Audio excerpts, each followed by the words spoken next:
북한은 대한민국 콘텐츠를 유포하면 공개 처형을 한다고 하는데 우리 통일부는 자동차 가상현실 VR 콘텐츠로 북한 명소를 여행할 수 있는 시설을 도입했습니다. 문재인 정권의 북한 짝사랑이 아마 눈 뜨고 보기 어려운 실정입니다. 그런데 그렇게 해서 평화가 왔습니까? 전혀 그렇지 않습니다. 북한은 결코 변하지 않았습니다. 쓸데없고 나약한 불종적 대북 정책은 결국 북한의 무장 보도를 위한 시간만 벌어주었을 뿐입니다. 북한이 지난 11일과 12일 이틀에 걸쳐서 신형 장거리 순항미사일 발사 실험을 했다고 합니다. 올해 들어서만 벌써 4번째이며 6개월 만에 또다시 미사일 도발을 감행한 것입니다. 대한민국은 물론이고 국제사회에 심각한 위협을 가하는 북한의 미사일 도발을 강력히 규탄합니다.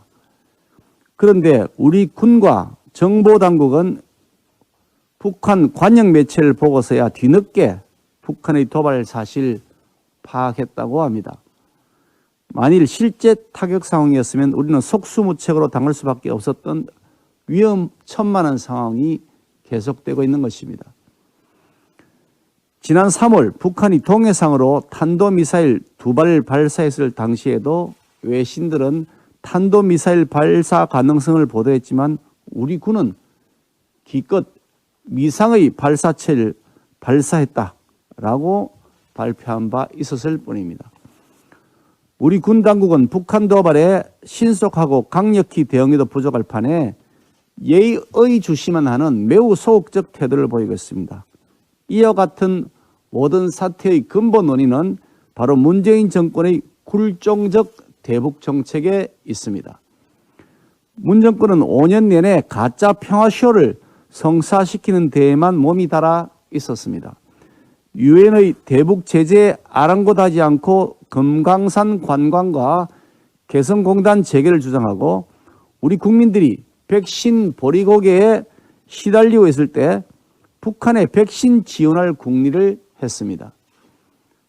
내년도 정부 예산안에 남북협력기금을 20년 만에 최대 규모인 무려 1조 2694억 원이나 편성해 두었습니다.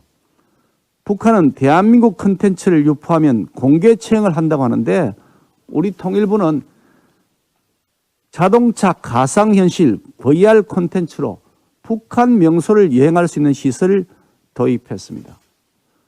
문재인 정권의 북한 짝사랑이 차마 눈 뜨고 보기 어려운 실정입니다.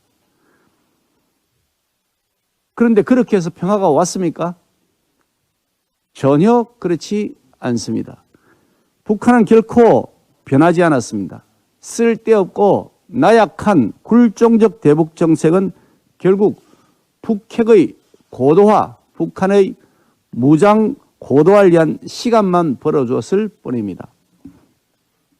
문재인 정권은 이제라도 국제사회와 한 목소리를 내야 합니다.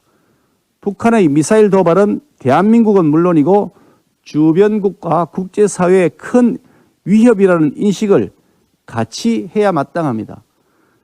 무력 도발은 북한 정권의 더 큰 위협으로 돌아갈 것임을 문재인 정권은 강력히 경고하고 힘에는 힘으로 대응해서 국민들의 생명과 재산을 안정적으로 지킬 것을 강력하게 촉구합니다.